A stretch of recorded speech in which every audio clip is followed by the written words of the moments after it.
All right, man. Shalom. First and foremost, I want to give all infinite honors, praises, and glory to Yahweh, Bahashim, Yahweh Shai, Bahashim, Harakwa Kodash. Double honors to the elders and apostles of Great Millstone, the home of the truth, and to the other Hakim out there that's pushing this truth into the four winds. Keep pushing, Hakim. All right, I'm going to do a quick lesson on, and basically going to entitle it what Mr. Nice Guy is not going to be so nice. All right, I repeat, Mr. Nice Guy is not going to be so nice in the times that we're coming into. All right, if you're not so entangled into entertainment, movies, and all of these different distractions that Esau is placing upon this place, you'll look at the news and you will see that the world is about to be at war. Okay, and what happens when the world goes to war, during war, and preceding it, coming right into it? All right, supply chains get disrupted. You have different people with different trains of thoughts that get into it with one another and cause confusion or things like that. And ultimately, what's going to happen is you're going to have different countries picking sides. Okay, this is the last war. This is the last war, and I'm gonna hurry up and get to the meat and potatoes. What I'm basically getting into is it's going to be a famine in this place. All right, it's going to be a famine out across the whole globe, and that's why that Mr. Nice Guy is going to be not so nice. Okay, now I'm gonna open up with a scripture real quick. Okay, and this is talking about regular everyday Americans after they've gone X amount of time without eating. This is the spirit that they're going to be in, right? You see that 9 to 5 guy, he get up, he goes to work every day, he doesn't bother anybody. If anybody need anything, he's there. You know, he just seems real cool and collected. But underneath that facade is a brute beast, okay? If you're not in this truth and you don't believe in Yahweh Shem Yahweh Shai, at the end of the day, you're an animal. And a full animal isn't really violent. But when that animal gets hungry, especially when he's not accustomed to going without, always up. Okay? Second Ezra 15 and 19. A man shall have no pity upon his neighbor, but shall destroy their houses with the sword and spoil their goods because of the lack of bread and for great tribulation. After time pass, and these Americans that really believe in the American way, that really believe in the system and have faith and trust in this thing, when they realize that help isn't coming and they're not going to be bailed out, they're going to metamorph into something else. Okay? And I'm going to tell you something else about Jake. Jake has a tendency of being condescending toward Edomites when it comes to violence, when it comes to fighting, when it comes to conflicts. The reason that they're not violent and not as active as you are, Jake, is because they're in their kingdom. They don't have to be. But I'm going to tell you this. When shit hits the fan, all right, when there's nothing to buy, you're going to see those Edomites come up out of their body. They can shoot good. They're good with weapons. And the times that we living in, they've been on the internet studying, and they know how to ground and pound. They know how to do the MMA, the UFC type thing. And what you niggas do? Just go in blindly swinging and fighting. So a lot of people are going to be getting killed because of the pride, okay? Because of their pride, all right? But saying that to say this, to stick to the topic, you have a lot of ticking time bombs living in your general vicinity that is going to cause holy hell when the lights go out, and the lights are going to go out, okay? Let me get another quick precept, and it's not going to be a long lesson. You know, I'm about to do my whole camp in a minute. We're just doing a little warm-up camp, you know, a little warm-up lesson. All right, I'm going to go to Isaiah. This is Isaiah 13, and let me see what I'm going to go to.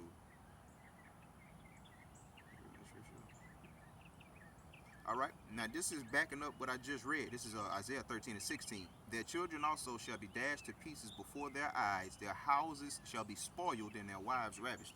Now I was talking about spoiling somebody. When you spoil somebody, what does that go into? You go in and you take everything that they own, okay? You basically go in and you rob them blind, okay?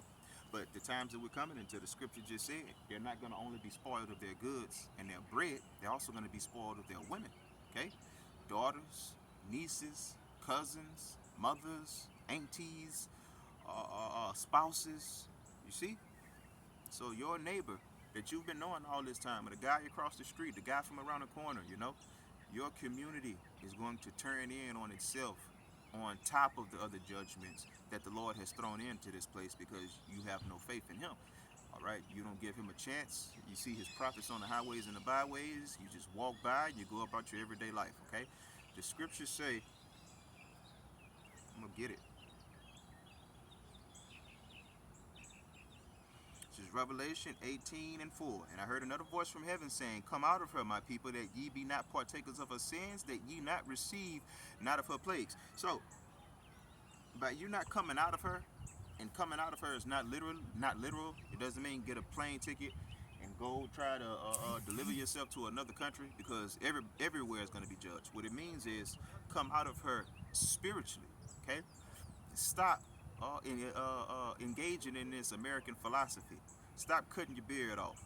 Stop eating whatever you want to eat. Follow the law, statutes, and commandments of Yahweh Shem Yahushua. Stop following these American holidays. Stop saying us when America gets into it with another country, okay? Things of that nature. That's coming out of her. Because when you come out of her, you're no longer a partaker of her sins. And if you're not a partaker of her sins, you're not going to be a partaker of her punishment. You understand? All right? So that's what the Lord is talking about. Okay? I'm about to stop. Oh, well, I got a few more. Let me get a few more scriptures in real quick.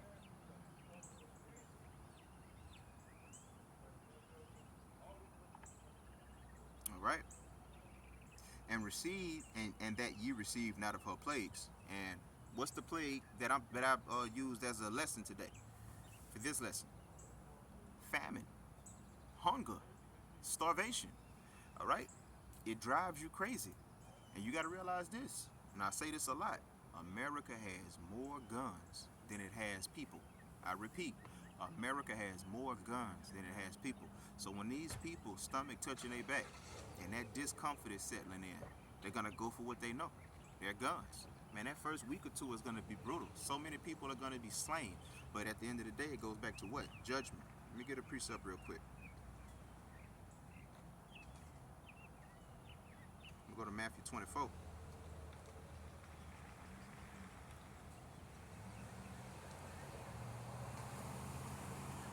Matthew 24:7. For nation shall rise against nation, and kingdom against kingdom. And there shall be famines and pestilences and earthquakes in diverse places. All these are the beginnings of sorrows. And people don't understand that we're in the infancy stages right now. When I say we, I'm talking about the world in general. The world in general is in its infancy stages of what I just read. Okay? The world is about to run out of food. Pestilence is definitely on the rise. You have the new variant of the CV, you know what.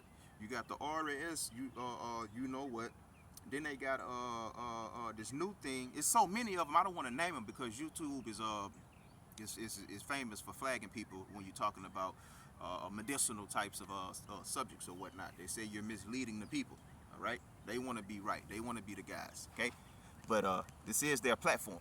This is their platform. So you do what the hell you want to do, and that's why it says you're gonna prophesy from behind enemy lines. Basically, you're gonna prophesy from behind the neck of the enemy. Okay, and that's what we are, and that's what we're doing. So, going back to Matthew 24:7, famines, pestilence, and earthquakes, all of these are the beginning. It's just the beginning, bro. It's just the beginning of the end, okay? You're only seeing the tip of the iceberg, but it's a whole lot of judgment down there, man.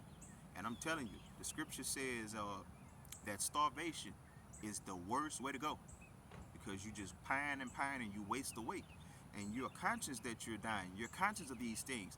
And that's what makes the desperation so much more dangerous. Man, a hungry animal is fucking dangerous. Just imagine a hungry man. It's going to get to the point where people are going to be eating people. Right? And if you do any kind of researching and if you understand science, if you like pork, you're going to love people.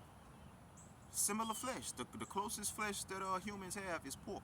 And when you go reading and you do research of people that actually have consumed human flesh, they say it tastes like pork. So you're gonna have a field day, and you're gonna kill a lot of people in the name of food, in the name of being alive. But these are the nice guys that you can see today, walking up the street, nicely dressed, a little button down with the khakis on and the penny loafers or whatnot with his family. You ask him for a couple of dollars if you're doing bad, he'll give it to you. These are the guys that's gonna lose it. They're going to lose it because they don't understand uncomfortability, okay? A lot of people think when holy hell breaks loose, it's just going to be the ghetto just snaps in the lower places, okay? The ghettos. But who is going to break faster when that uncomfortability hits? Somebody that's accustomed to being super comfortable, or somebody that's accustomed to just hustling to keep themselves comfortable? The people with money are gonna snap mentally before the people without money, okay? And I just wanted to do a quick little lesson. So with that, I want to give all infinite honors, praises, and glory to Yahweh, Bahashem, Yahushai, Bahashem, Harakak Wadash, double honors to the elders and apostles of Great Millstone, the home of the truth, and to the other Akim, and the other Salakim, to the other Akim out here pushing this truth into the four winds, okay? And to the end Akim, Shalom,